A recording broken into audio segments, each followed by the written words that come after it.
بسم الله الرحمن الرحيم. السلام عليكم ورحمة الله وبركاته. அன்பிற்கினிய சகோதரர்களே, நாம் வாழக்கூடிய இந்த தமிழ்நாட்டில் நம்முடைய இஸ்லாமிய மார்க்கம் சம்பந்தமான ஏராளமான கொள்கையினுடைய அடிப்படையில் தவறான முறைகளை பின்பற்றி இறப்புகளுடைய விஷயத்தில் நடந்து கொண்டிருக்கிறதை நாம் பார்க்கிறோம். ஒருவர் இறந்துவிட்டால் அது அவர்கள் இஷ்டம் போல் மார்க்கத்தில் சொல்லப்படாத, நபிகள் நாயகம் ஸல்லல்லாஹு அலைஹி வஸல்லம் அவர்கள் காட்டி தராத நடைமுறைகளை எல்லாம் அவர்களுடைய ஏரியாக்களுக்கு ஏற்றால் போல, பகுதிகளுக்கு ஏற்றால் போல நடைமுறைகளை புகுத்திக் கொண்டிருப்பதை நாம் பார்த்து கொண்டு வருகிறோம். அப்ப அது மாதிரியான விஷயங்களை எல்லாம் கலைந்து ஒருவர் இறந்துவிட்டால் அந்த இறந்தவருடைய விஷயத்தை நாம் எவ்வாறு அணுக வேண்டும், அவரை எவ்வாறு கபனிட வேண்டும் என்பது போன்ற விஷயங்களை நபிகள் நாயகம் ஸல்லல்லாஹு அலைஹி வஸல்லம் அவர்கள் நமக்கு அதை எவ்வாறு கற்றுத் தந்திருக்கிறார்களோ அந்த அடிப்படையில் நாம் செய்ய வேண்டும் என்ற ஒரு ஆர்வத்திலே இந்த பயிற்சியில் நாம் கலந்து கொண்டிருக்கிறோம். இந்த பயிற்சியினுடைய முக்கியமான நோக்கம் என்னன்னு சொன்னா, இந்த பயிற்சி இல்லாமல் பொதுவாக ஒரு ஆள் இறந்துவிட்டால் அவரை குளிப்பாட்டுவதற்கும் அவரை கபனிடுவதற்கும் தனியாக ஒரு ஆளை நிர்ணயம் செய்து அந்த ஆளுக்கு பணத்தை கொடுத்து அந்த பணத்தை கொண்டு அவர் என்ன செய்கிறார், பணத்தை வாங்கி கொண்ட ஒரு காரணத்திற்காக இஷ்டத்துக்கு ஏதாவது ஒன்றை மார்க்கத்தில் இல்லாதையெல்லாம் செய்யக்கூடிய ஒரு காட்சியை பார்க்கிறோம். அப்ப அதையெல்லாம் தவிர்க்க வேண்டும். எளிமையாக, மிகவும் சுலபமாக இறந்து போனவரை எப்படி கவனிடலாம் என்ற ஒரு அடிப்படையில் இந்த பாடத்திட்டத்தை நாம் அமைத்திருக்கிறோம். இதுல நீங்கள் புரிந்து கொள்வதற்காக இந்த பாடத்தை நீங்கள் இலகுவாகவும் எதிர்காலங்களில் கொஞ்சம் நினைவில் வைத்துக் கொள்வதற்கு இலகுவாக புரிந்து கொள்வதற்காக பகுதி பகுதியாக சொல்லலாம் என்று நான் நினைக்கிறேன். அதாவது முதல் பகுதி, பகுதி 1, பகுதி 2, பகுதி 3 என்று 3 பகுதிகளாக உங்களுக்கு பிரித்து சொல்லலாம். அப்படி சொன்னா கொஞ்சம் இலகுவாக புரியும் அப்படிங்கிற அடிப்படையில் நம்ம என்ன செய்ய போறோம். இப்ப நான் ஒரு ஆளை படுக்க வைத்து காட்டுவேன். ஒரு ஆள் இறந்து விட்டால் அவர் எப்படி இருப்பார் அப்படிங்கறத நம்ம என்ன செய்வோம், படுக்க வைத்து காட்டுவோம். இவரை அணுகக்கூடிய முதல் நிலை இதுதான் பகுதி 1. இறந்து போன ஒரு நபரை எவ்வாறு நாம் அணுக வேண்டும், இத பகுதி 1 மாதிரி என்ன செஞ்சுக்காங்க, நினைவில் வைத்துக் கொள்ளுங்கள். இப்ப இறந்து போன ஒரு நபர் எப்படி காட்சி அளிப்பார் என்பதை நீங்க பார்க்கலாம். அதாவது ஒரு ஆள் இறந்து விட்டால் அவர் அந்த கை கால் எல்லாம் அங்க அப்படி நீண்டாப்ல, இந்த கால் இப்படி விரிந்தாப்ல, கண்கள் அப்படி என்ன செஞ்சிருக்கும், மேல் நோக்கி பிளந்தாட் போல இப்படி காட்சி அளிப்பார். வாயெல்லாம் என்ன செஞ்சிருக்கும், பிளந்த மாதிரி இருக்கும். ஒவ்வொரு வெவ்வேறு நிலைகள்ல காட்சி அளிக்கலாம். அதுல பெரும்பாலும் இப்படிதான் அளிப்பாங்க. என்ன காரணம் அப்படின்னு கேட்டீங்கன்னா, இறக்கும் போது அவருக்கு ஏதாவது நோய்வாய்ப்பட்டிருப்பாரு, அந்த நோயின் காரணமா சொரிஞ்சாப்புல நெஞ்சிருப்பாரு, படுத்திருப்பார். இப்படி பல்வேறு விதமாக நெஞ்சிருக்கலாம். ஒருத்தருக்கு காலில் ஏதாவது இருக்கும், அதுல அப்படி சொரிஞ்சாப்புல படுத்திருப்பார். இது மாதிரி பல்வேறு நிலைகளில் இறந்தவர் காட்சி அளிப்பார். இப்ப இவரை என்ன செய்ய போறோம், நம்ம அணுக போறோம். இதான் முதல் நிலை. முதல்ல இறந்து போன ஆளை நாம் எவ்வாறு அணுகுவது. இப்போ இவரை அணுகுவதாக இருந்தால் முதல்ல தெரிந்து கொள்ள வேண்டிய விஷயம் என்ன, இப்போ இறந்து போன நபர் ஒரு இறந்து 2 மணி நேரம் ஆகிவிட்டது என்று வைத்துக் கொள்வோம். 2 மணி நேரம் ஆயிடுச்சு அப்படின்னு சொன்னா அவருடைய உடல் எப்பவும் இருக்கிறத விட கொஞ்சம் உப்பு நாப்புல ஆயிரும், அதாவது கொஞ்சம் வெயிட் ஆயிரும். இது முதல்ல நம்ம தெரிந்து கொள்ள வேண்டிய விஷயம். அதாவது இறந்து போன நபர் இறந்த ஒரு 2 மணி நேரம் அல்லது 3 மணி நேரம் ஆகிவிட்டால் அவருடைய உடல் சாதாரண ஆளினுடைய உடலை விட கொஞ்சம் அதிகமாக கனத்து காட்சி அளிக்கும். இப்ப இப்படி இருக்கிற ஆளு கொஞ்சம் இணைஞ்சுவாரு, புஷ்னு இப்படி காட்சி இருப்பார். இதோட நம்ம போய் அவரை பாக்குறோம். இப்படி பார்க்கும்போது இப்ப இவரை என்ன செய்யணும், இவரு சட்டை போட்டிருப்பார். அவர் ஏதாவது இறக்கும் போது கண்டிப்பா ஒரு சட்டை போட்டிருப்பார்ல, அந்த சட்டையே நம்ம கலத்தணும். இப்ப உடம்பு உப்பி இருக்கிறதுனால, வெயிட்டா இருக்கிறதுனால அவருடைய சட்டையை என்ன செய்ய முடியாது, நம்மளால இப்படி அழகா புத்தான என்ன செய்ய முடியாது, கலத்தி எடுக்க முடியாது. அதனால என்ன செய்யலாம் அப்படின்னு கேட்டா, இதெல்லாம் உலகத்தின் நடைமுறை. நபிகள் நாயகம் ஸல்லல்லாஹு அலைஹி வஸல்லம் அவர்கள் சொல்லி தந்தது கிடையாது. உலகத்துல நமக்கு தேவையான ஒண்ண மார்க்கத்துக்கு முரணில்லாத வகையில நம்ம நெஞ்சுவிடணும், அமைத்துக் கொள்ள வேண்டும். அந்த அடிப்படையில உடம்பு உப்பி போன உடம்ப அந்த சட்டையை கலத்த முடியாது, ஒரு கத்திரிக்கோலை கொண்டு அப்படி வெட்டி எடுக்கணும்.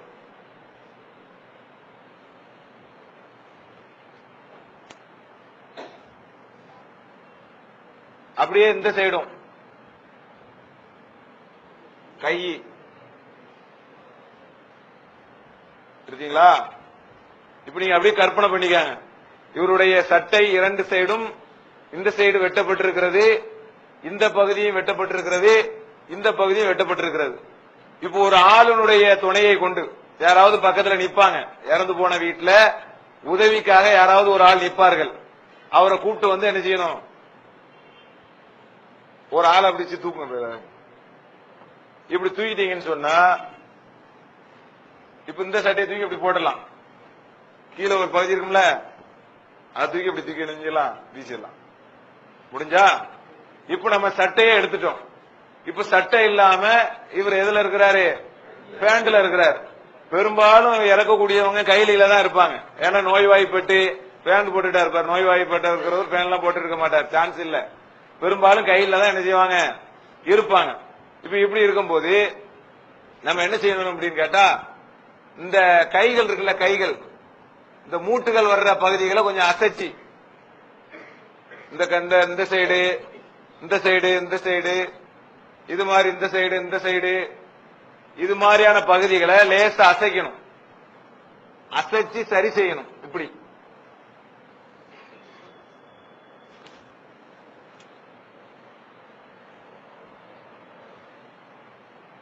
அவருடைய கண்கள் திறந்திருக்கும், அதை என்ன செய்யணும், லேசா அப்படி கசக்கி மூடணும். சரிங்களா? வாய் ஆணு புலந்திருக்குல்ல, அதையும் லைட்டா அப்படி அசைச்சு அப்படி மூடிடணும். இது நம்ம முதல்ல செஞ்சிடணும். நபிகள் நாயகம் ஸல்லல்லாஹு அலைஹி வஸல்லம் அவர்கள் இப்ப நான் சொன்ன இந்த விஷயத்துல அவங்க செஞ்சு காட்டினது எதுன்னு கேட்டா, கண்களை இலகுவாக கசக்கி மூடி இருக்கிறாங்க. இது நபிகள் நாயகம் ஸல்லல்லாஹு அலைஹி வஸல்லம் அவர்கள் செய்த விஷயம். இந்த கை கால்கள்ல நம்ம என்ன செய்யறோம், சரி செய்யறோம். நம்ம எதனால அதை சரி செய்யறோம் சொன்னா, விகாரமாக காட்சி அளிக்கிறார். ஒரு ஆள் இப்படி படுத்து கிடக்கிறாரு, விகாரமா இருக்கிறாரு. அப்போ வெக்கம் என்பது ஈமான்ல ஒரு பகுதி. இறந்து போன ஆளுனுடைய வெக்கம் சம்பந்தப்பட்ட அனைத்தும் அந்த வீட்டு உரிமையாளர்களுடைய விஷயமா போயிருது. அவருடைய வெக்கம் சம்பந்தப்பட்ட விஷயங்கள் அனைத்தும் நாம தான் என்ன செய்யணும், பார்க்க வேண்டிய நிலைக்கு நம்ம ஆளாயிடுறோம். அப்ப விகாரமாக கடக்கக்கூடிய ஒருவரை அவருடைய கையை சரி செய்ய வேண்டியிருக்குது, இந்த கையை சரி செய்யணும், இந்த காலை சரி செய்யணும், இந்த காலையும் சரி செய்யணும். இதை சரி செய்யும் போது என்ன செய்யறோம், அந்த இது கிரிப்பா இருக்கும். எதனால அசைக்கிறோம்ங்கிற அந்த நிலை வருது இல்ல, அது எதுக்குன்னு கேட்டீங்கன்னா, இந்த இடங்கள்லாம் டைட்டா இருக்கும். இந்த கை, இந்த சைடு மூட்டு, இது கொஞ்சம் நேரங்கள் ஆனதுனால, இறந்து போனவர் ஒரு 3 மணி நேரம் 4 மணி நேரம் ஆகிவிடுச்சு என்று சொன்னால், அந்த கை கால்கள் என்னவாயிரும், கிரிப்பா இருக்கும்.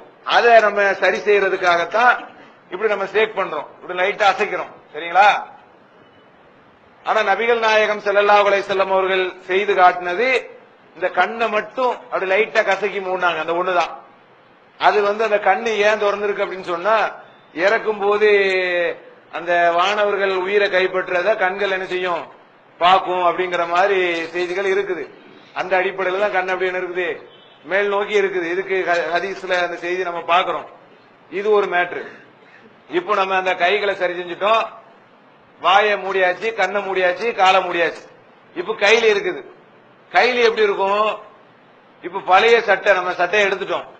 இப்ப இருக்கிறது பழைய கைலி. இறந்து போன நபர் யதார்த்தமா தான் நம்ம சொல்லுறோம். ஏன்னா நீங்க சந்திக்கும் போது இதெல்லாம் சந்திக்க வேண்டி இருக்கும்.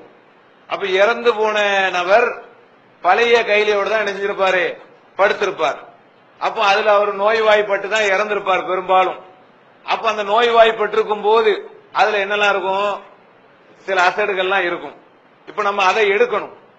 அப்ப அதை எப்படி நம்ம என்ன செய்யணும்னு கேட்டா, இப்ப நம்ம அடுத்து செய்ய வேண்டிய வேலை, ஒரு சின்ன பக்கெட்ல, பெரிய பக்கெட்லாம் இல்ல, சும்மா ஒரு சின்னதா ஒரு பக்கெட்ல தண்ணீரை ஊற்றி அதுல ஒரு துணியை எடுத்து அந்த பக்கெட்டுக்குள்ள முக்கி, கற்பனை பண்ணிக்காங்க, ஒரு பக்கெட் இருக்குது, அதுக்குள்ள தண்ணி இருக்குது, ஒரு துணியை எடுத்துக்கிட்டீங்க, முக்கிட்டீங்களா?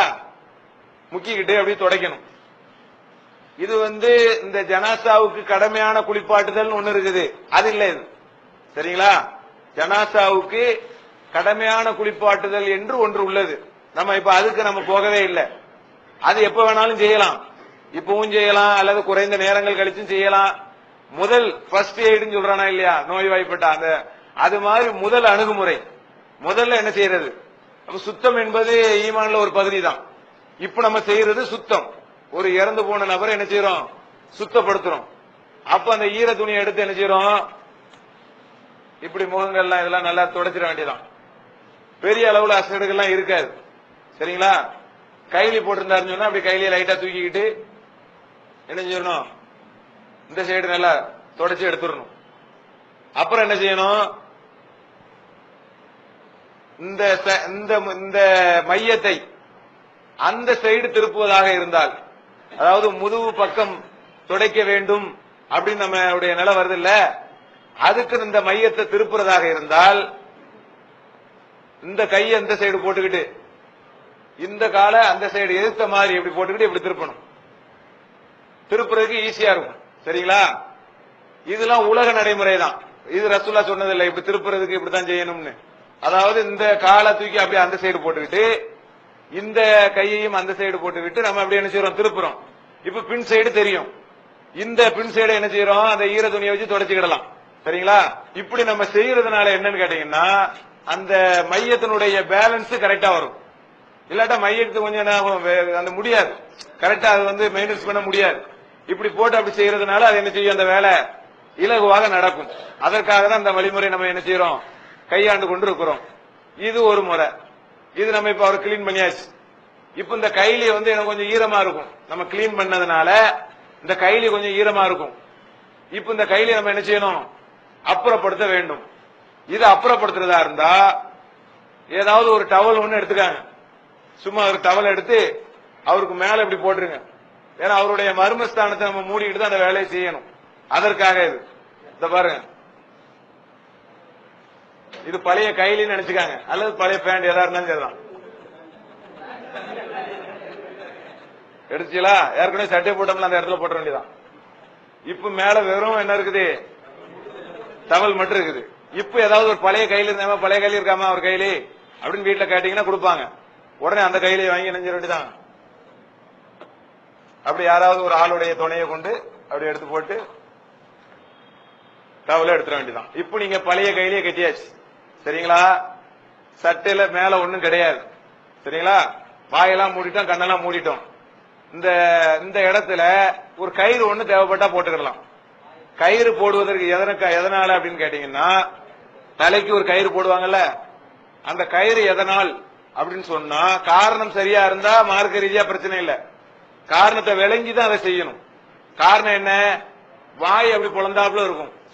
அந்த கெட்டலன்னு வைங்க, வாய் பொழந்த மாதிரியே இருக்கும், அது ரொம்ப அசிங்கமா இருக்கும். அதை தவிர்ப்பதுக்காக தான் என்ன செய்யறாங்க?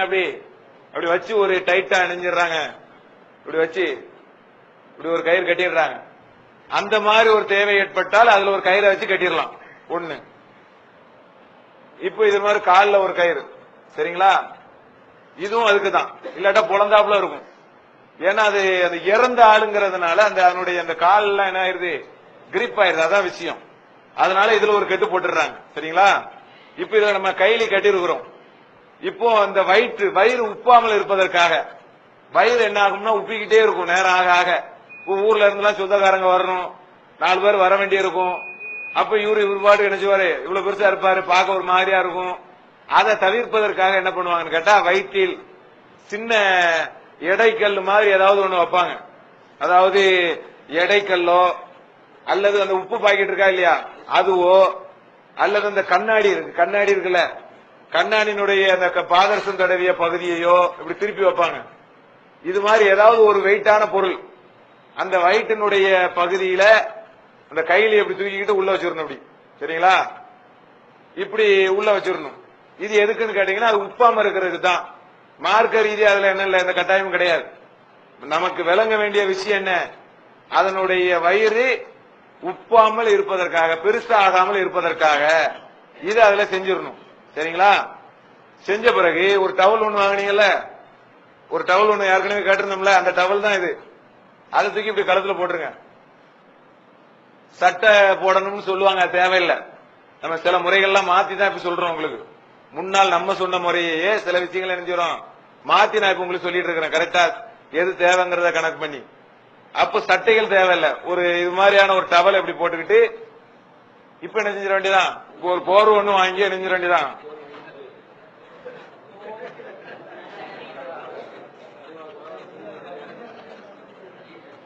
இப்படி மூடிட வேண்டியதான். இப்ப உறவினர்கள்லாம் வர்றாங்கல்ல, இது இவ்வளவு நம்ம செஞ்ச வேலைகள் ஒரு அரை மணி நேரம் 1/4 மணி நேரம் வேலை தான் இது. இப்ப நம்ம செய்த வேலைகள் எடுத்துக்கிட்டீங்கன்னா அரை மணி நேரம் அல்லது ஒரு 1/4 மணி நேர வேலைகள் தான். இப்படி செஞ்ச உடனே உறவினர்கள் எல்லாரும் உடனே ஆள் இறந்துட்டாங்க, மூத்தாயிட்டாங்கன்னு வந்து நிக்கிறாங்களே, கழுவுறதுலாம் இல்ல, அதெல்லாம் நாளைக்கு அல்லது அதுக்கு பிறகு கூட செஞ்சுக்கலாம். அந்த வேலையை முதல் நிலையா நம்ம செய்யக்கூடிய வேலைகள் இதுதான். இப்படி மூடி கூட போட்டுடலாம், தேவைப்பட்டவங்க வந்து பார்த்து விடுவாங்க, இதெல்லாம் நடக்கும். இவ்வளவும் முதல்ல நடந்துரும். சரிங்களா? இது ஓரமா உங்க வீட்டினுடைய ஓரமாக ஒரு பகுதியில ஏதாவது ஒரு இடத்துல இப்படி வச்சிட வேண்டியதான். இது முடிந்தது. இப்ப 3 பகுதியா பிரிச்சுன்னு சொன்னோமா இல்லையா? இப்ப இது ஒரு பகுதி முடிஞ்சு போச்சு. அடுத்து என்னன்னு கேட்டீங்கன்னா, நாம என்னென்ன பொருள்லாம் வாங்க வேண்டும், வாங்கக்கூடிய பொருள்களை எவ்வாறு தயார் செய்ய வேண்டும், இது பகுதி 2 அப்படிங்கிற மாதிரி ஞாபகம் வச்சுக்காங்க. என்னென்ன பொருள் வாங்கணும், வாங்கக்கூடிய பொருள்களை எவ்வாறு தயார் செய்ய வேண்டும். முதல்ல என்ன பொருள் வாங்கணும் அப்படின்னு கேட்டீங்கன்னா 9 மீட்டர் துணி அப்படின்னு சொல்லணும். 9 மீட்டர் துணி. அது நீங்க ஜனாசாக்குன்னு சொல்லி கேட்டாலே தந்துருவாங்க. ஆமா, அந்த துணி தான் இருக்கு பாருங்க. இதை விட நல்ல குவாலிட்டியான துணியா இருக்கும். இது சுமாரான துணி தான். இது 9 மீட்டர் வாங்கணும். சில பேர் 12 மீட்டர் அப்படிலாம் சொல்லுவாங்க. 9 மீட்டர் அதிகம். 9 மீட்டர் நமக்கு போட்ட கணக்கு பாத்தீங்கன்னு கேட்டா அதுவே என்னமா தான் இருக்குது, 9 மீட்டர்லயே மீதி வருகிறது. அதனால 9 மீட்டர் போதுமானது. இது ஒண்ணு. துணி ஒண்ணு வாங்கியாச்சு. அடுத்து என்ன, இளந்த இலை. இளந்த இலை, இளந்த இலையை பொறுத்த வரைக்கும் நபிகள் நாயகம் ஸல்லல்லாஹு அலைஹி வஸல்லம் அவர்கள் அந்த குடத்துல போட்டு குளிப்பாட்டுறதுக்காக நினைஞ்சிருக்கிறாங்க, சொல்லி இருக்கிறாங்க. அந்த அடிப்படையில இளந்த இலை. இளந்த இலைய வந்து கடையிலயும் வாங்கலாம், உங்க ஏரியாவிலையும் கிடைக்கும், மரங்கள்லாம் நிக்கும். அப்புறம் என்ன, செண்டு, அத்தர் பாட்டல். அத்தர் பாட்டல் சின்னது, பெருசு இல்ல, சின்னது. நம்ம எந்த அளவுக்கு செலவுலாம் சுருக்கணும்னு பாத்துக்கிடணும். அதுல பெரிய அளவுக்கு செலவுலாம் இல்லாம அந்த மௌத்தான வீட்டுல உள்ளவங்களுக்கு செலவு வைக்காம சிம்பிளா செய்யக்கூடிய வேலையை தான் நம்ம அதுல பார்க்கணும். அப்ப அத்தர் பாட்டல் அது ஒண்ணு சின்னது. அதுங்களா 3 அழிச்சலா. அப்புறம் மையத்தை குளிப்பாட்டுறதுக்கு சின்ன சாம்பிள் சோப்பு.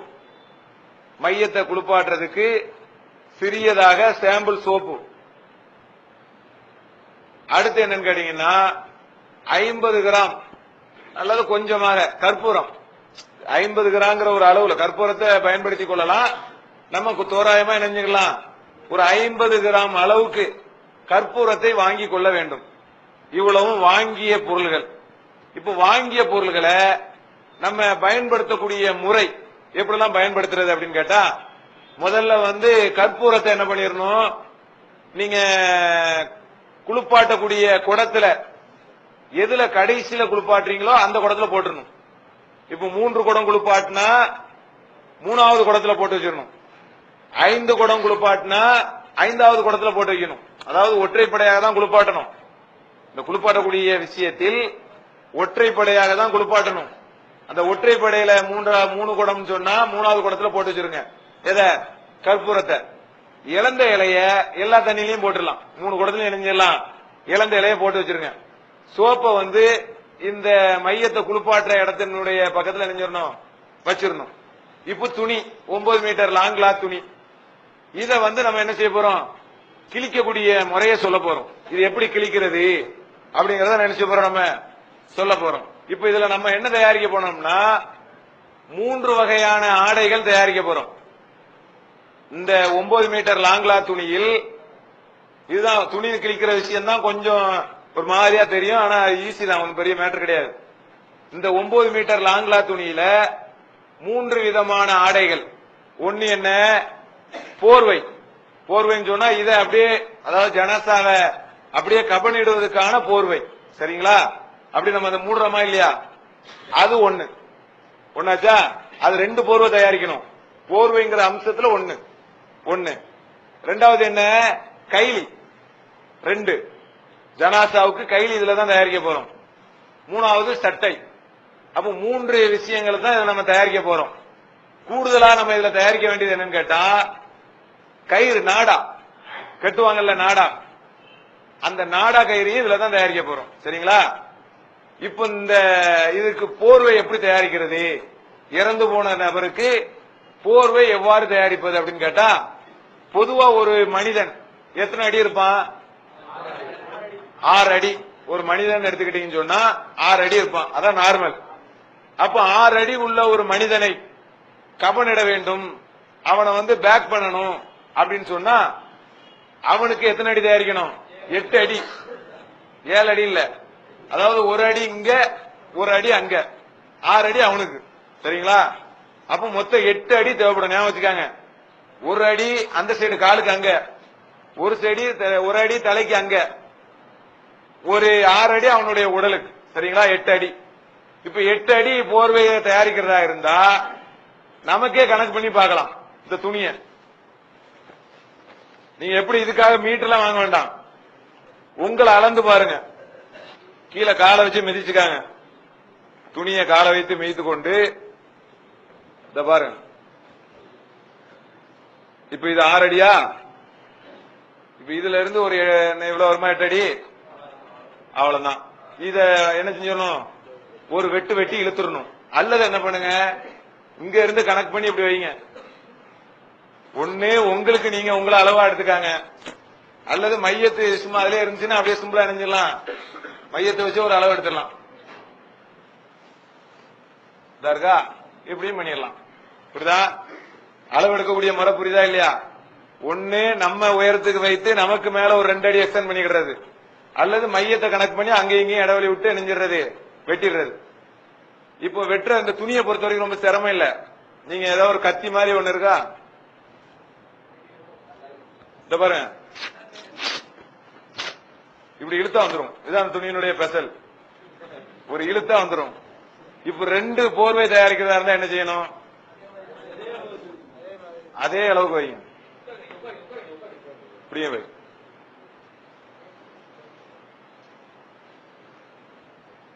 ரெண்டு போர்வை நம்ம எதனால தயாரிக்கிறோம் அப்படின்னு கேட்டா, அப்பதான் பாடி நல்ல கிரிப்பா இருக்கும் தூக்குறதுக்கு. இல்லாட்டா குளக்குலான்னு போயிடும். ஒரு போர்வையில நம்ம அந்த பாடியை படுக்க வச்சோன்னு வைங்க, அது நல்ல இதா இருக்காது. அதனால 2 போர்வை. அது 9 மீட்டர்லயே வந்துடும்.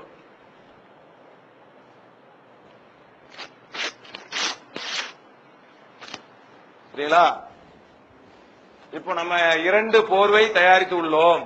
அதாவது என்னுடைய உயரம் அளவுக்கு எடுத்து அதிலிருந்து ஒரு 2 அடி அதிகப்படுத்தி 8 அடியாக வெட்டி 2 போர்வைகள் தயாரித்திருக்கிறோம். கரெக்டா? இப்ப என்ன, கைலி தயாரிக்கும் போதும் அதே மாதிரி, அதாவது உங்களுக்கு நீங்க நினைஞ்சு விடணும், உடுத்து பாத்துக்கிடணும். நம்ம தானே அது மையத்து, நம்ம தானே. இப்படி உங்களுக்கு நீங்களே உடுத்து பாத்துக்காங்க. உடுத்து பாத்துக்கிட்டு கொஞ்சம் அதிகப்படுத்திக்கிடணும். அதாவது இங்க இருந்து இதுவரைக்கும் வைத்துக்கொண்டு நேரம் அங்கிருந்து கொஞ்சம் இணைஞ்சு அதிகப்படுத்தி, அப்பதான் அந்த கவர் பண்றது கரெக்டா வரும். பாடி விரிஞ்சிருக்கும். அதான் கொஞ்சம் அதிகப்படுத்தி இணைஞ்சிடணும். ஒரு அடி அதிகப்படுத்தி ஒரு வெட்டு. புரிஞ்சா? கைலி தயாரிச்சாச்சு. சட்டையை பொறுத்த வரைக்கும், சட்டைக்கு கழுத்தெல்லாம் தயாரிக்கணும்னு நம்ம ஆரம்பத்தில் நம்ம சொன்னோம். நம்ம ஆரம்பத்துல ஒரு மாதிரி அப்படி இப்படி சுருக்கி வச்சு அப்படி சம்சா மாதிரி மடக்கி கழுத்தெல்லாம் தயாரிக்கணும்னு சொன்னோம். அது வேண்டாம் அப்படிங்கிற மாதிரி முடிவு எடுக்கப்பட்டு இப்ப நம்ம எப்படி செய்ய போறோம், மீதி இருக்கக்கூடிய துணியை இந்த மாதிரி தோள்பட்ட அளவுக்கு வச்சுக்காங்க. இந்த அளவு கொஞ்சம் எக்ஸ்டெண்ட் பண்ணிக்காங்க. ஒரு அடி முடிஞ்சு. இது சட்டைக்கு. இதை நம்ம என்ன செய்வோம் அப்படின்னு கேட்டா, சட்டை போடணும் உங்களுக்கு சொல்லி தந்துடுறேன். இப்படி சும்மா எப்படி செஞ்சிட வேண்டியதான், மூடி வச்சிட வேண்டியது. அதான் சட்டை. இப்ப மீதி இருக்கிற துணியில கயிறு, நாடா கயிறு இருக்குல்ல,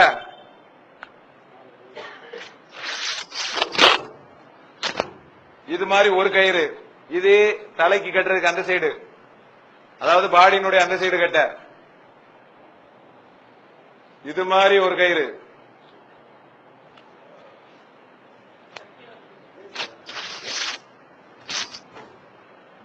அதாவது ரெண்டு சின்ன கயிறு. சரிங்களா? இப்ப பாடியில நடுவுல கட்டுறதுக்கு ஒரு கயிறு தேவைப்படுது. அது கொஞ்சம் பெரிய கயிறு. நடுல ஒன்னோ அல்லது ரெண்டு கயிறோ என்ன செஞ்சுக்கலாம், கட்டிக்கிடலாம். அதுக்காக என்ன செஞ்சுக்கிடணும், கொஞ்சம் பெரிய கயிறா பார்க்கணும்.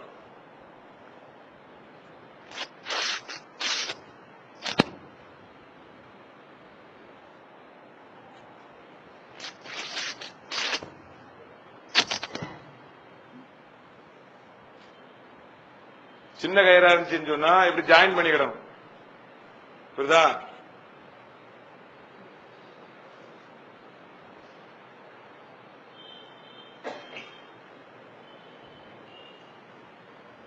இதுதான் கயிறு.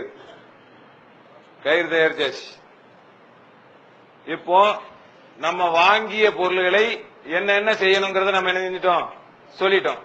இப்போ ஜனாசாவை குளிப்பாட்ட போறோம். சரிங்களா? ஜனாசாவை குளிப்பாட்டணும்னு சொன்னா இப்ப அந்த இடத்துல குளிப்பாட்ட போறது இல்ல. அதுக்கு ஒரு இப்ப கிச்சனோ அல்லது வேற ஏதாவது ஒரு பகுதிக்கு தான் நினைச்சுவாங்க, பாத்ரூமோ எங்கேயோ என்ன செய்வாங்க, அந்த பாடிய அப்படியே தூக்கிட்டு போவாங்க. அது மாதிரி நீங்க கற்பனை பண்ணிக்காங்க, 2-3 பேர் அப்படி தூக்கிட்டு போற மாதிரி. இப்ப இந்த இடத்துல இல்ல, அந்த ஸ்பாட்ல கிடையாது, வேற இடத்துக்கு இந்த பாடியை கொண்டு வந்தாச்சு. சரிங்களா? இப்போ வேற குளிப்பாட்டுற இடத்துக்கு கொண்டு வந்துட்டோம். அங்க இதெல்லாம் எடுத்துடணும்ல. இப்போ சட்டை கிடையாது, பழைய கையில் மட்டும்தான் இருக்கு. கரெக்டுங்களா? இப்போ என்ன செய்ய போறோம், இந்த கைலியோடையும் குளிப்பாட்டலாம் அல்லது என்ன செய்யலாம், அந்த கைலிய எடுத்துக்கிட்டு டவலை வச்சு அந்த டவல் அப்படி மேல போட்டு விடணும். அப்படி எடுத்துட வேண்டியதான். கையிலேயே எடுத்துக்கொண்டு மேல டவலை போட்டுக்கிட்டு என்ன செய்யலாம், குளிப்பாட்டலாம். குளிப்பாட்டும் போது எப்படி குளிப்பாட்டணும் கேட்டா, வலது புறத்திலிருந்து தண்ணீர் ஊட்ட வேண்டும். அதாவது ஜனாசாவுக்கு ஒளி செய்யணும்னு சொல்லுவாங்க. ஜனாசாவுக்கு ஒளி செய்ய வேண்டாம் அப்படி தவறா சொல்லுவாங்க. ஆனா உண்மை என்ன, வலது புறத்திலிருந்து, முதல்ல ஜனாசாவினுடைய வலது பக்கத்துல இருந்து என்ன செய்யணும், அதாவது ஒளி செய்யக்கூடிய பகுதியில இருந்து ஆரம்பிக்க வேண்டும்.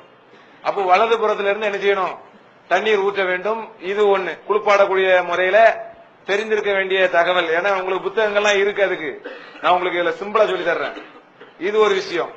அடுத்து என்ன, இந்த இதெல்லாம் கத்திரிப்பாங்க, அக்கல் முடிகளை எடுப்பாங்க, அந்தரங்க முடிகளை எடுப்பாங்க, பல்லு விளக்குவாங்க. இது மாதிரி எதுவும் கிடையாது. பல்லு விளக்குறது இருக்கிறது எதுவுமே கிடையாது. சரிங்களா? இப்ப இந்த ஜனாசாவை நம்ம 3 குடம் கொடுத்து என்ன செய்யறோம், குளிப்பாட்டுறோம். ஞாபகம் வச்சுக்காங்க, 3 குடம். 1 2 3. 3வது குடத்துல என்ன இருக்குது, கற்பூரம் கிடக்குது. இப்ப ஒரு குடத்தை எடுத்தாச்சு.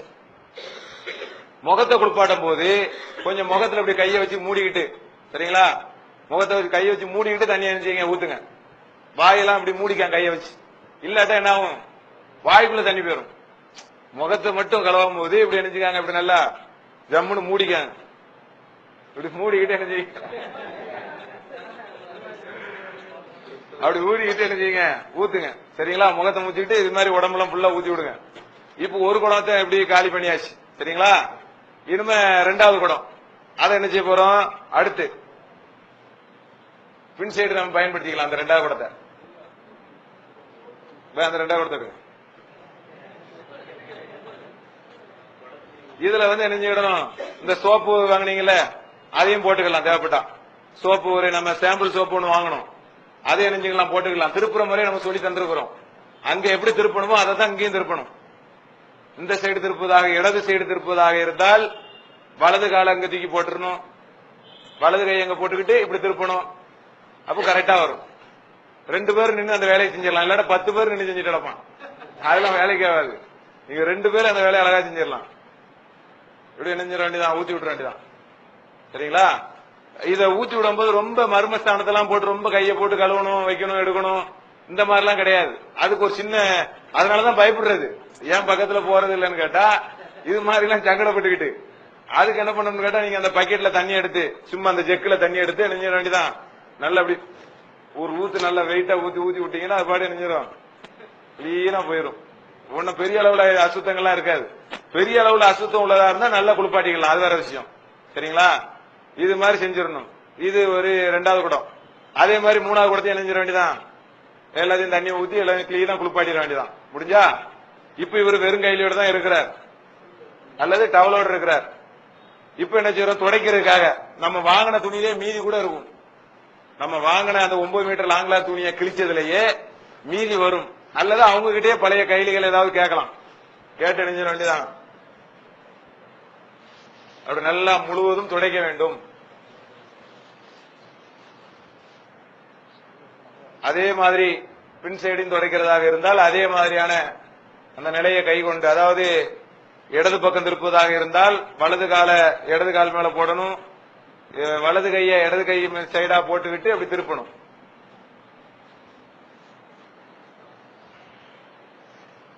இப்ப நம்ம அவரை நெஞ்சிட்டோம், கிளீனா சுத்தம் அடுத்தியாச்சு. சரிங்களா? இப்ப இவர் அப்படியே கொண்டு என்ன செய்யணும்? கபன் இட வேண்டும். இப்ப நம்ம செய்ய வேண்டிய வேலை என்ன? இவர் அப்படியே தூக்கிட்டு போய் இந்த வாங்கி இருக்கக்கூடிய துணியில கொண்டு வச்சு அப்படியே அவரை பேக் பண்ணணும். சரிங்களா? இத பகுதி 3 ஆக்கிடுவோம். எத? அவரை அந்த கபனிடக்கூடிய அந்த முறையை அதை பகுதி 3ஆக ஆக்கிடுவோம். குளிப்பாட்டக்கூடிய இடம் 1, அவரை கபனிடுறதுக்காக ஒரு இடம் 1, அதாவது அவரை என்னது கபன் தானே, அவரை கொண்டு அங்க வச்சு அப்படி சுத்துவோம்ல, அது ஒரு பகுதி. அந்த இடத்துல இந்த வேலையை முதல்ல செஞ்சிடணும். அப்பதான் அவரை கொண்டு இங்க வச்சு செய்யறதுக்கு கரெக்டா இருக்கும். சரிங்களா? குளிப்பாட்டக்கூடிய இடத்துல இருந்து அது ஒரு வேலை நடந்துட்டு இருக்கணும். இங்க கரெக்டா துணியெல்லாம் போட்டு நெஞ்சிடணும், அப்படி அவரை கொண்டு வைக்கிற மாதிரி இருக்கணும். அப்போ வேலை ஈஸியா இருக்கும், கிளியரா நடக்கும். இப்போ முதல்ல என்ன செய்யணும் கேட்டா, இது நல்லா ஞாபகம் வச்சுக்காங்க குழம்பு உங்களுக்கு, அப்படின்னாதான் உங்களுக்கு செய்யறது கரெக்டா வரும். நம்ம பெரிய கயிறு 1 தயாரிச்சோம்ல, அது 1 அல்லது 2. இப்ப நான் 1 தயாரிச்சிருக்கிறேன். இது மாதிரி 2 கயிறு தயாரிச்சீங்கன்னு சொன்னா அப்படி நடுவுல போட்டுருங்க. சரியா? இந்த போர்வையை போடுறதுக்கு முன்னால கயிறை போடணும், அப்பதான் அதை கட்டுறதுக்கு சரியா வரும். அப்ப முதல்ல கயிறை போட்டுட்டோம். அடுத்து என்ன? அந்த 2 போர்வை இப்படி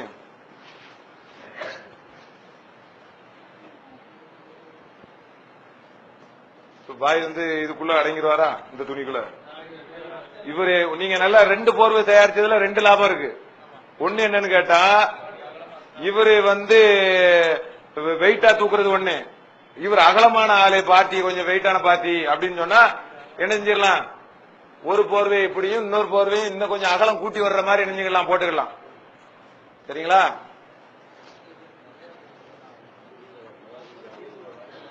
அதாவது இந்த சைடு இந்த அகலம் அதிகமா இருந்துச்சுன்னா பிரச்சனை இல்ல, 2 ஒரே மாதிரி போட்டுக்கலாம்.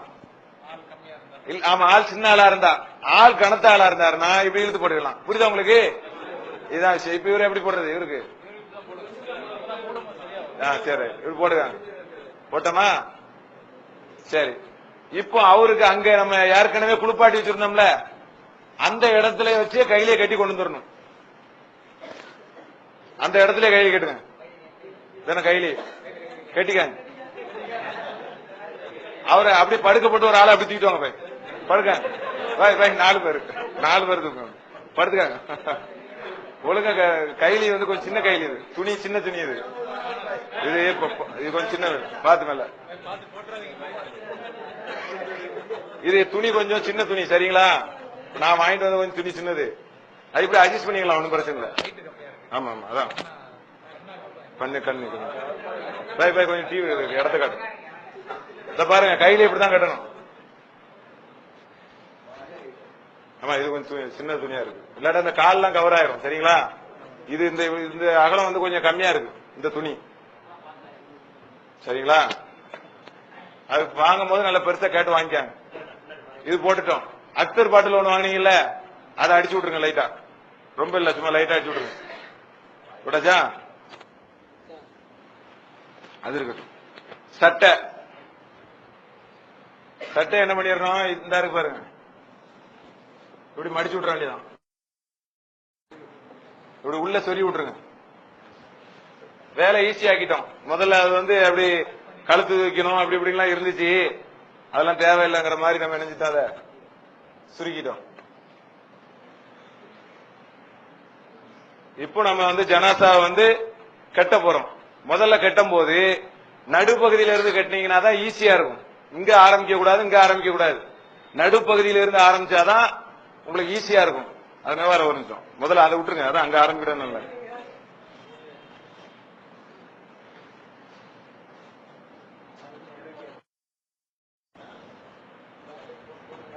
அதை விட்டுருங்க பை, முதல்ல கட்டிட்டு அப்புறம் இங்க வாங்க பை, கட்டுங்க. அதை விட்டுருங்க பை, இப்ப கட்டாய்.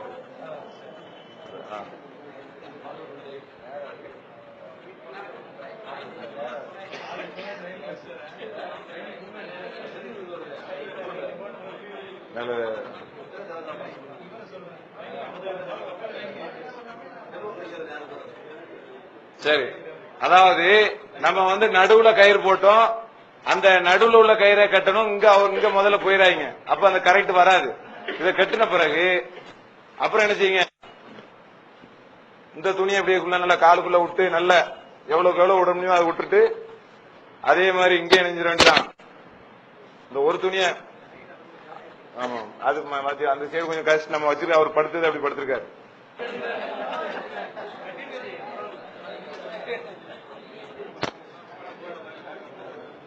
இவ்வளவு இடம் வர்ற மாதிரி என்ன செய்யுங்க, விடுங்க.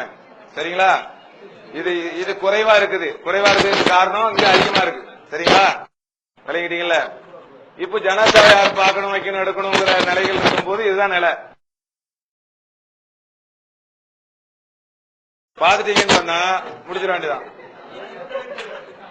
ஒரு நிமிஷம் அதே மாதிரி நல்லா இதே மாதிரி கரெக்டா வைத்துக் கொண்டு ஒரு நிமிஷம் இருக்குல்ல, இந்த இதுல அந்த சுருக்குகள்லாம் இருக்க கூடாது. புரியுதுங்களா? அதெல்லாம் நீங்க கரெக்டா வச்சு விடணும். இதுல ஒரு கயிறு கட்டிட்டீங்கன்னா முடிஞ்சு போச்சு. இதான் இறந்தவர்களுக்கான அந்த ஜனாசாவை கட்டுறது. அப்புறம் தொலை வைக்கிறதாக இருந்தால், பெண் ஜனாசாவாக இருந்தால் தொலை வைக்கக்கூடியவர் அந்த பெண் ஜனாசாவுடைய வயிற்று பகுதியில் நிக்கணும். நேர் வயிற்று பகுதியில் நின்று தொலை வைக்கணும். தொலை வைக்கக்கூடியவர் ஆண் ஜனாசா தொலை வைக்கக்கூடியவர் தலைப்பகுதியில் நிக்கணும். சரிங்களா?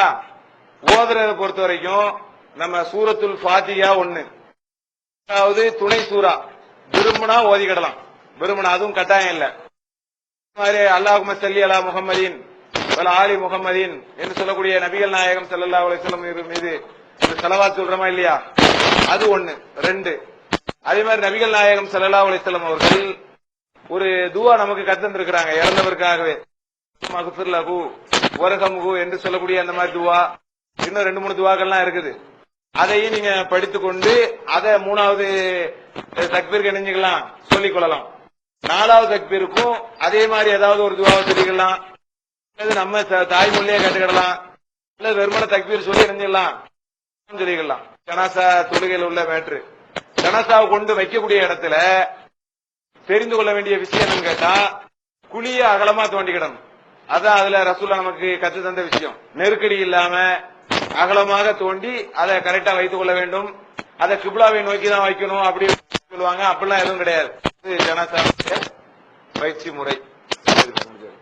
அஸ்ஸலாமு அலைக்கும் வரஹ்மத்துல்லாஹி